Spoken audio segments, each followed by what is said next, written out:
समस्त साधु महात्मा माने उपस्थित अच्छा जो माने तत्वविद जो माने धर्मात्मा प्रकृत रे संसार रे कि कौ प्रकार धर्म अर्जन करने को हेब केमिति भाव रे कौ पथ दे गति कले ईश्वराभिमुखी जीव हब जीव मुक्ति लाभ करिब एई विषय रे तर्जमा चली आलोचना चली सभा मध्य सेदिन से सभा उपस्थित थिले प्रेम मार्गर निदर्शन करता मीराबाई। मीराबाई कथा आपण माने जानिछंती एक ब्रह्म आज्ञा लीला करने जिते बेनिफाल है कि सुंदर जुगल मूर्ति भिन्ना भिन्न किए करदेला एक ब्रह्म सीना बेनी भाग है फाड़े सिरी फाड़े हरि है लीला करने जीव जिते आसला जीव परम राधा कृष्ण प्रकृति पुरुष आज्ञा दुई रे लीला समापन करने ये धराधाम को जीव आसला आसी आज्ञा एक ब्रह्म बेनिफाल हो आज्ञा राधा कृष्ण राधा भाव अवतीर्ण होते किंतु ये मीराबाई होचंती आज्ञा ये प्रेम मार्गर दर्शन करता मीरा होचंती आज्ञा व्यतिक्रम जे कि आजन्म आज्ञा गिरिधर गोपाल प्रेम रे बुड़ी रही एक भाव एकनिष्ठ भाव रे प्रभु पद कंजरे मन प्राण को निवेश करथिले प्रमाण दिए शास्त्र प्रमाण दिए अंतिम समय रे ये मीराबाई राजस्थान रणछोड़ी मंदिर रे जे निजकू प्रभु नाम गाई कृष्ण विग्रह रे निजे आज्ञा लीन हो जाइथिले से हुचंती आज्ञा मीराबाई से सभारे से दिन मीराबाई मध्य उपस्थित थिले तेणु आज्ञा साधु महात्मा मानकर जो आलोचना चक्र चली आमे ईश्वर को केमिति पाइबा जड़े साधु से दिन मत व्यक्त कले गोटे मात्र उपाय अच्छी प्रत्येक दिन प्रातः समय शज्या त्याग करी शुद्धपूत भाव में स्नान करी जदि ईश्वर को बा प्रभु को आपण स्मरण करेंगे निश्चित भाव में प्रभु प्रसन्न हुई देखादेवे। मीराबाई मन को कथाटा पाइला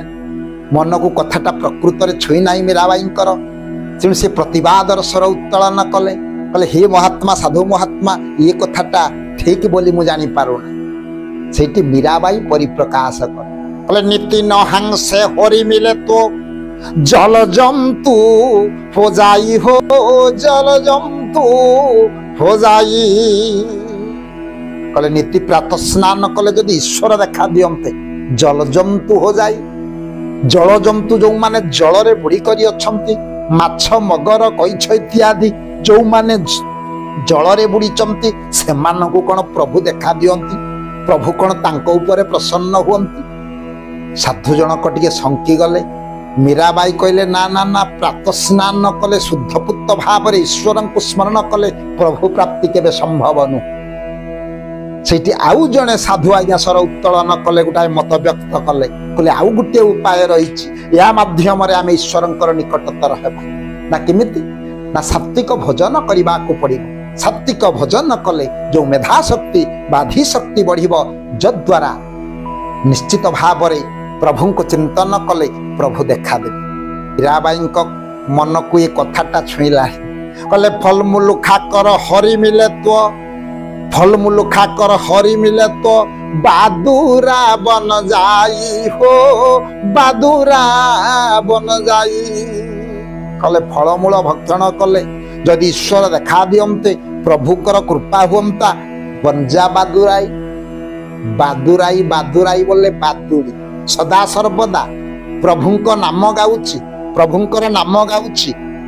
आया फलमूल भक्षण करुची बादुड़ी को कौन प्रभु कौन देखा दियंती साधु जनक शंकी गले मीराबाई मत जो व्यक्त करथिले मीराबाई जो कथाटी को आउ केही काटी पारे ना तेणु आउ जड़े साधु से दिन परिप्रकाश कले कहले आउ गोटे उपाय अच्छी ये संसार को त्याग कले संसार जो घर संसार पिला छुआ माया ममता स्त्री ये सब माया बंधन रे आबद्ध न होई जदि संसार त्यागी सन्यासी होई जिबे निश्चित भाव रे प्रभुंकर सत्ता मिलिबो प्रभु कृपा दृष्टि देवे दर्शन देवे। मीराबाई कहले ना ये कथा मध्य संभव नु स्त्री छोड़कर हरि मिले तो स्त्री छोड़कर हरि मिले तो बहुत हो जा खोजा हो बहुत हो जा खोजा खोजा बोले आज्ञा नपुंसक बोले स्त्री छोड़कर घर संसार पिला छुआ ये संसार वासना माया ममता को त्याग कले जदि ईश्वर प्राप्ति हुंते बहुत हजा खोजा नपुंसक माने तो स्त्री संग करती नाही विवाह करती नाही विवाह बंधन रे आबद्ध हुंती नाही तांको कोन प्रभु देखा दउछन समस्तंकर मुखटा अवनत हो गला तळको हो गला सेठी आउ जने साधु परिप्रकाश करूछन आ गोटे उपाय अछि साधुर लक्षण ईश्वर भक्ति दुग्ध पान कले बढ़ई शक्ति कले जदि दुग्ध पान करिवे धी शक्ति बढ़िब मेधा शक्ति बढ़िब जद्वारा एकनिष्ठ भाव चिंतन कले प्रभु निश्चित प्रसन्न हे मीराबाई कहले नाना ये कथा मध्य संभव नुह नहीं दूध पीने को हरि मिले तो बहुत बत्सा वाला कले जदि क्षीर पान कले ईश्वर प्राप्ति हुंता ईश्वर देखा दियंते कोमलिया बाछुरी मां को निकटर तो क्षीर पान करुची प्रभु कौन कोमलिया बाछुरी निकटरे दर्शन दौचंती प्रसन्न होचंती ता निकटरे सी तो आउ किछि भजन करू नाही केवल क्षीर पान करुची मां निकटरू साधु मानकर मुखमंडलटा मलिन होई गला तेणु समस्ते जिते मुख नत कर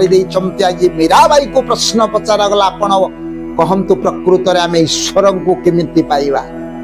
मीराबाई से दिन परिप्रकाश कले प्रभुकर निकटतर होबा पाई गोटे मात्र उपाय रही मीरा कहे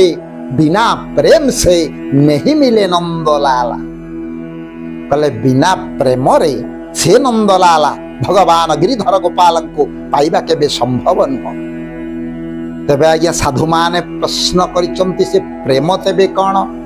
प्रेमर संज्ञा कौन कौ प्रेम भाव रे डाकिले प्रभु कृपा लाभ करिवे दर्शन देवे मीराबाई परिप्रकाश कले अप्राकृत प्रेम से नुहे काम आमर भक्त कवि अभिमन्यु सामंत सिंगार विदग्ध चिंतामणि रे परिप्रकाश करिसंती सेही मत परिप्रकाश कले कले अप्राकृत प्रेम से नुहे काम आयत्त नु होई से हेले बाम पर बस हुए जहार जीव तार नर हे कालक्रिया भाव मने घेन धीरा प्रीति जे कला से गला मरा प्रकृत रे काम को वर्जन करी जदि अनासक्त भाव रे इंद्रिय लालसा चरितार्थ करिबा पई जो मिलन हुए बा प्रेम हुए से हुची काम तेणु कामना को त्याग करी निष्काम प्रेम रे प्रभु को जदि आमे भजन करिबा बा स्मरण करिबा तांको शरण रे आसीबा प्रभुंकर निश्चित निकटतर हवा संगे संगे प्रभुंकर कृपा लाभ करिबा स्वल्प समय कथा वस्तु ये प्रेम मार्गर निदर्शन करता मीराबाई आज जो प्रकार मत प्रदान कले समस्ते आज्ञा आनंद रे विभोर हेले प्रकृत रे बिना प्रेम से नहीं मिले नंदलाल बिना प्रेम रे भगवान कृष्णंकर आनंदलाला कृष्णंकर गिरिधर गोपालंकर कृपा लाभ करिबा केबे संभव नुहे सेइथिपाई आपण माने कहंती प्रेम भरे जय दाउडी तेणु प्रकृत रे स्वल्प समय कथा वस्तु को कोइटी विश्राम दउची परवर्ती अध्याय रे आउ गोटे सुंदर कथा वस्तु नहीं आपण मानक आगरे मु उपस्थापन करी से सर्वे भवन्तु सुखिनो सर्वे सन्तु निरामया सर्वे भद्राणि पश्यन्तु मा कश्चित् दुःखभाग् भवेत् ओम शांति ओम शांति ओम शांति।